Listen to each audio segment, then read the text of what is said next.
Now, the problem with diving into this paragraph in particular is that there's not really a connection to the thesis. So as we mentioned last time, there's a problem with this thesis. So here is where the thesis should be.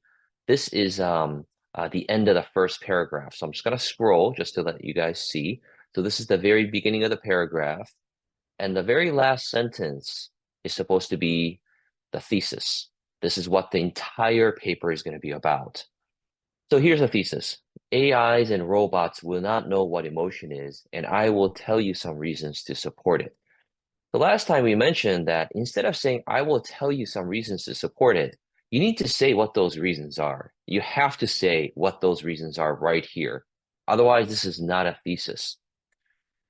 And so because this student does not say what those reasons are, you can't make, he or she can't make a connection to the first sentence in the body paragraph because they're not listed here. So let's say, for instance, we change this to something like AIs and robots will not know what emotion is because A, B, and C. Well, if that's the case, then we could take A and we could put it right here. That's going to be the topic sentence for the first body paragraph. So that's all we can say about it here. Without having concrete example of what the thesis is, we have to sort of leave it general and just move on to the body paragraph. 서론에서 자기의 생각을 분명하게 말을 해야지 그 서론에서의 그 생각을 본론에서의 각 문단들의 토픽 센텐스로 정확하게 쓸 수 있기 때문에 제대로 된 서론이 없으면 제대로 된 본론도 있을 수 없다라는 생각을 했어요. Every body paragraph, so first, you need a topic sentence. And then you need evidence. Then you need analysis of the evidence. And then you need a conclusion. So this is what a body paragraph. Okay. So the topic sentence, in this case, what we did was, well, I wrote it out here because there was not a topic sentence. So we're just going to do this. Okay. So this is going to be the topic of this entire paragraph. And then what you want to do is you want to bring in evidence. So evidence could be a quote. It could be a quote. It could be someone who is reputable, someone who is recognized in this field. So maybe an AI scientist. You find an article where this person said something about why robots are not going to evolve into feeling emotions. So you need some kind of an evidence, quote or reputable source. Okay, and then you have to say why you use that quote. Okay, so Dr. Kim said that Dr. Kim at Seoul University, who is on the forefront of AI technology, said that, robots will not develop emotions because blah, blah, blah, blah, blah. Now, analysis of evidence, you have to take the evidence and prove your point. So as Dr. Kim stated strongly, and then you have to explain. So you have to take the evidence and you have to explain the evidence. Why did you use this evidence to prove this? And then you're concluding. Yeah. 저 여기서 얘기할게요.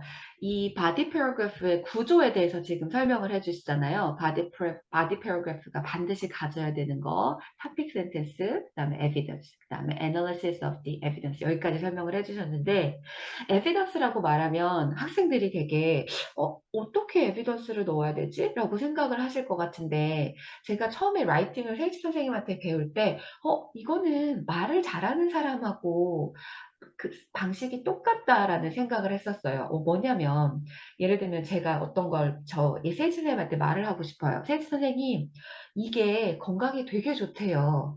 근데 이렇게 얘기하면 설득이 될까요? 안 돼요. 그래서 저는 본능적으로 이 말이 굉장히 과학적이고 많은 사람들이 알고 있는 보편적이라는 거를 어떤 식으로 이야기를 하냐면 제가 오늘 일자 무슨 신문에서 봤는데요. 또는 텔레비전에서 어떤 되게 똑똑한 사람이 박사가 전문가가 이렇게 나와서 얘기하는 걸 봤는데요.